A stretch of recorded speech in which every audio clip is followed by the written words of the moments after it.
ఇప్పుడు మనం 2024వ సంవత్సరం మార్చి నెల 1వ తేదీ నుంచి 30వ తేదీ వరకు ద్వాదశ రాశుల్లో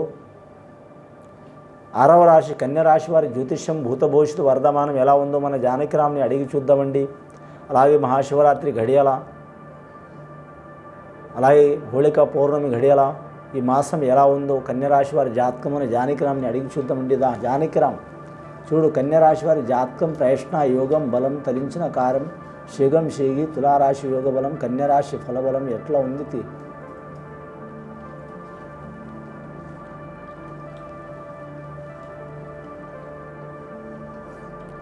అమ్మదయ ఉంటే అన్నీ ఉన్నట్లే అన్నట్టు కన్యరాశి వారికి బిజవాడ కనకదుర్గమ్మ వచ్చిందండి వారి పేరు మీద. చాలా వరకు శుభ ఫలితాలు ఉన్నాయండి వారి జాతకముల. ధరించిన కార్యం నెలవేరే అవకాశం ఉంది. ఆదాయం 11, ఖర్చు 11, సాయం చేసేది 7, నష్టం చేసేది 11 మంది. చాలా జాగ్రత్తగా ఉండాలి. దృష్టి దోషం చాలా ఉంది. ఇంట్లో ఒకరు మనసులో ఒకరు ఉండరు, పిల్లలు ఉండరు, పెద్దలు ఉండరు. ఎవరి ఆలోచన వారికే ఉండదు. చెప్పేటప్పుడు 10 మంది ఉంటారు, కానీ చేసేటప్పుడు మాత్రం ఎవరికి వారే ఎమ్మెకి తీరే అన్నట్టు ఉంటారు. ముఖ్యంగా మాత్రం వీరి జాతకంలో వీరికంటే చిన్నోళ్ళు, వీరి మాట ఇన్నోళ్ళు చాలామంది బాగుపడుతున్నారు, కానీ వీరైతే బాగుపడతలేరు, చెడిపోతున్నారు. సరి సమాన యోగ బలంలో నడుస్తున్నారు. చూసేవారు అనుకుంటున్నారు, కానీ కన్యరాశి వారి జాతకంలో వీరికేమైంది బాగానే సంపాదిస్తారు, తింటున్నారు అని అనుకుంటున్నారు, కానీ ఎవరి బాధ వాళ్ళకి తెలుసండి. దృష్టి దోషం అధికమున్నది వీరి జాతకంలో. ఈ దృష్టి దోషం వలన మాత్రం చాలా వరకు ఇబ్బందులు ఉన్నాయండి. నవదుర్గ దేవత పూజ చేయడం చాలా మంచిది. శుక్రవారం అనుకూలం. ఈ కన్యరాశి వారి జాతకంలో ఉత్తర నక్షత్రం వారికి మాత్రం చాలా వరకు శుభప్రద యోగ బలం ఉంటుందండి. అలాగే హస్త నక్షత్రం జాతకం విఘ్నేశ్వరుడు పుట్టిన ఘడియల వారికి మాత్రం మంచి ఘడియలు మొదలవుతాయండి. కళ్యాణ విషయం కానీ, సంతాన విషయం కానీ, శుభకార్య విషయం కానీ కలిసి వచ్చే అవకాశం ఉండదు. కొన్ని ఆటంకాలు వస్తాయి. వచ్చినా సరే మాత్రం చైత్రమాసంలో కలిసి వచ్చే అవకాశం ఉందండి. ఉగాది ఘడియల చైత్రమాసంలో కలిసి వస్తుంది. ఇంకా ఏరే దేశం, ఏరే రాష్ట్రం, ఏరే ప్రాంతం వెళ్ళాలనుకున్నా, రావాలనుకున్న చాలా వరకు మంచి ఫలితాలు ఉంటాయి. నూతన గృహం నిర్మించడం కానీ, వాహనం కొనటం కానీ, వాహనం మారటం కానీ, గృహం మారటం కానీ, స్థలం మారటం కానీ, భూమి మారటం కానీ, ఏరే రాష్ట్రం, ఏరే ప్రాంతం, ఏరే ఘడియల మారే యోగం ఉంది. అలాగే వారి విద్యార్థులు చదువుకుంటున్న ప్రాంతం కావచ్చు, కాలేజీ కావచ్చు, తప్పకుండా వారు మారే అవకాశం ఉంది. అలాగే విద్యార్థులకు మాత్రం నూతన సంకల్పాలు సిద్ధిస్తాయి. పెద్దలు ఒక రకంగా, వీరొక రకంగా చదువుకోవాలనుకుంటారు. వీరి ఇష్ట ప్రకారం నడిచే అవకాశం ఉంటుంది. కన్యరాశి వారి జాతకంలో వివాహం కాని వారికి అవిహేతలకు మాత్రం వివాహం అయ్యే అవకాశం ఉంటుంది. సంతాన అరిష్టం ఉన్న వారికి ఆ సంతాన బలంలో అరిష్టం ఉన్నది తొలగిపోతుంది. నమ్మిన పని జయమవుతుంది. అలాగే వీరి జాతకంలో చూడాలంటే ఎవరికి పూజ చేసినా చేయకపోయినా బిజవాడ కనకదుర్గమ్మ పూజ చేయాలి. అమ్మదయ ఉంటే అన్నీ ఉన్నట్లే అన్నట్టు నవదుర్గ దేవత ఉన్నది. వీరి జాతకంలో చెప్పాలంటే మాత్రం అంశబలం భారీగా ఉన్నది వీరి పేరు మీద. కానీ మాత్రం ఈ కన్యరాశి వారి జాతకం చెప్పాలంటే మాత్రం స్త్రీ స్వభావంలో మాత్రం కలిసి వచ్చే అవకాశం ఉందండి. స్త్రీలకు అనుకూలంగా ఉంది, పురుషులకు కొద్దిపాటి ఇబ్బందులు ఉంటాయి. కానీ విద్యార్థులకు చెప్పాలంటే మాత్రం 5 సంవత్సరాల నుంచి 10 సంవత్సరాలు ఉన్న వారికి ఇబ్బందులు ఉంటాయండి. విద్యార్థులకు 10 సంవత్సరాల నుంచి 15 సంవత్సరాలు ఉన్న వారికి అద్భుతమైన ఫలితాలు ఉంటాయి. 15 సంవత్సరాల నుంచి 20 సంవత్సరాలు ఉన్న వారికి విద్యలో కలిసి వస్తుంది. కొందరికి మతిమరుపు చిక్కులు చికాకులు ఉంటాయి. ఆ మతిమరుపు చిక్కులు చికాకులు మానసిక బాధలు ఉన్నవారు ఆంజనేయ స్వామిని పూజ చేయటం, విఘ్నేశ్వరుని ఆరాధన చేయటం, అమ్మవారికి మాత్రం పసుపు కుంకుమ పూజ చేయటం చాలా వరకు మంచిది.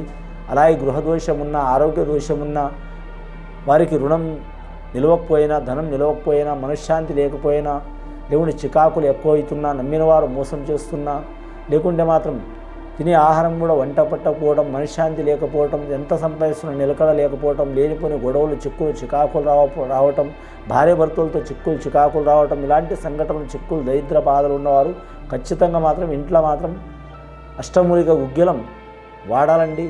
ధూపం వేసి ఇంటి మీద ఏ పీడ, దరిద్రం, గాచార బలం, వాస్తు దోషం ఉన్నా కూడా తొలగే అవకాశాలు ఉంటాయి. మంగళవారం, శనివారం, ఆదివారం, శుక్రవారం 4 రోజులు వారానికి చాలా వరకు మంచిదండి. మంగళవారం, శుక్రవారం, శనివారం, ఆదివారం చాలా వరకు మంచిది. చేస్తే చాలా వరకు మాత్రం వారి మీద ఉన్న పీడలు, చిక్కులు, చికాకులు తొలగిపోయే అవకాశాలు ఉంటాయి. ఖచ్చితంగా అష్టమూలిక గుగ్గిలమని తీసుకోండి. 100 రూపాయలు ఉంటాయి ప్యాకెట్లు, కొన్ని 1000 రూపాయలు కూడా ఉంటాయి. పూజా షాప్లో, స్టోర్లో ఉంటాయండి. వ్యాపారం చేసేవారికి కూడా కలిసి వచ్చే అవకాశం ఉంది. అని బియ్యం వ్యాపారం చేసేవారు కలిసి వస్తుంది. ధనధాన్య వ్యాపారం చేసేవారు కలిసి వస్తుంది.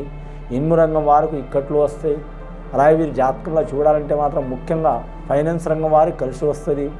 అలాగే వీరి పేరు మీద చూడాలంటే మాత్రం వ్యవసాయ రంగంలో మాత్రం 2 పంటలు ఫలితం ఉండవు, ఒకటే పంట ఫలితం ఉంటుంది, ఎర్ర నేలల పంట ఫలితం ఉంటుంది.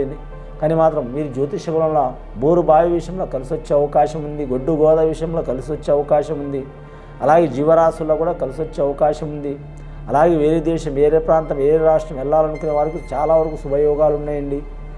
మొత్తం మీద వీరికి మాత్రం నవగ్రహాల్లో మాత్రం ఖచ్చితంగా మాత్రం వీరికి శనిగ్రహం అనుకూలం ఉంది, గురుగ్రహం అనుకూలం ఉంది, కేతుగ్రహం అనుకూలం ఉంది, 3 గ్రహాలు అనుకూలం ఉన్నాయండి. మిగతా 3 గ్రహాలు బాగాలేవు. రవిగ్రహం, బుధగ్రహం, అలాగే వీరికి మాత్రం చూడాలంటే మాత్రం శుక్రగ్రహం, ఈ 3 గ్రహాలు బాగాలేవు. మిగిలిన 3 గ్రహాలు మాత్రం సరి సమానం ఉన్నది, మిశ్రమ ఫలితం ఉన్నది. మీ మహాశివరాత్రికి పార్వతీ సమేత శివుణ్ణి దర్శనం చేసి, అలాగే నెత్తిని శివయ్య పెట్టుకొని ఉంటాడు గంగమ్మని కాబట్టి వారు ఖచ్చితంగా దర్శనం చేసి పూజలు జపాలు హోమాలు చేపించి అభిషేకం చేపించి నిద్ర జాగరణ చేస్తే, వారికి త్రికారణ శుద్ధిగా నిద్ర జాగరణ చేస్తే చాలా వరకు మంచి ఫలితాలు కలిసి వస్తాయి, అనుకున్న పని జయమవుతుంది. కానీ మాత్రం ధనం కోరే వారికి ధనం దక్కే అవకాశం ఉంటుంది, విద్య కోరే వారికి విద్య విషయంలో కలిసి వస్తుంది, ఆరోగ్య నష్టం ఉన్న వారికి ఆరోగ్యం, సంపూర్ణ ఆరోగ్యం కలిగే అవకాశం ఉంది, దారిద్ర బాధలు ఉన్న వారికి తొలగిపోయే అవకాశం ఉంటుందండి. ధనం కోరే వారికి ధనం దక్కుతుందంటే వారికి మించిన ధనం దక్కదండి. కొన్ని కోట్లలో కూడా ఉంటే ఇంకా కోట్లు కావాలనిపిస్తుంది, వారికి అవసరమైన ధనం దక్కే అవకాశం ఉంటుంది. అలాగే వీరి జాతకంలో నూతన వాహనం కొనాలనుకున్నా, నూతన కార్యాలు మొదలు పెట్టాలనుకున్నా, నూతనములుగా ఇంట్లో ఇల్లు కట్టాలనుకున్నా, అలాగే మాత్రం నిరుద్యోగులు శుభవార్తలు వినాలనుకున్నా చాలా వరకు శుభ ఘడియలు మొదలవుతున్నాయి. వీరి పేరు మీద నరదిష్టి అధికంగా ఉంటుంది. వీరి ఇంటికి అనుకోని అతిథులు వచ్చే అవకాశాలు ఉన్నాయి. లేనిపోని గొడవలు, చిక్కులు, చికాకులు వచ్చే అవకాశాలు ఉన్నాయి. ఎన్ని గొడవలు, చిక్కులు, చికాకులు వచ్చినా మాత్రం ఫైనల్కి మాత్రం వీరు గెలిచే అవకాశం చాలా వరకు ఉన్నదండి వీరి పేరు మీద. వీరి జాతకంలో రాజకీయ నాయకులు అయితే ఖచ్చితంగా మాత్రం రాజేశ్వర యాగం చేయించడం, చండీ హోమం చేయించడం, అలాగే రాజరాజేశ్వరి దేవతని పూజ చేయటం, రాజ్యలక్ష్మిని పూజ చేయటం, విజయవాడ కనకదుర్గమ్మని పూజ చేయటం, కంచి కామాక్షి, మధుర మీనాక్షిని పూజ చేయటం చాలా వరకు శుభయోగం ఉంటుంది. గత కొన్ని సంవత్సరాల నుంచి పడుతున్న బాధలు, చిక్కులు, దరిద్ర బాధలు తొలగిపోయే అవకాశాలు ఉన్నాయి. పెద్దల సహకారం ఉంటుంది, పెద్దల ఆశీర్వాదం ఉంటుంది. కళ్యాణం కాని వారికి కళ్యాణం జరిగే అవకాశం ఉంటుంది. సంతానం లేని వారికి సంతాన ఫలం కలిసి వచ్చే అవకాశం ఉంటుంది. సంతానం నుండి ఇబ్బందులు పడుతున్న వారికి కూడా తొలగిపోతాయి.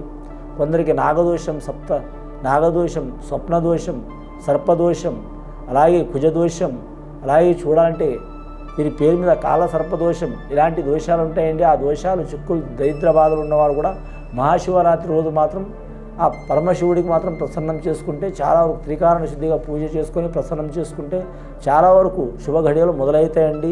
ఇది విని చూసి ఆచరించే వారికి గొప్ప ఫలితాలు కలుగుతాయండి. శుభం భూయాత్.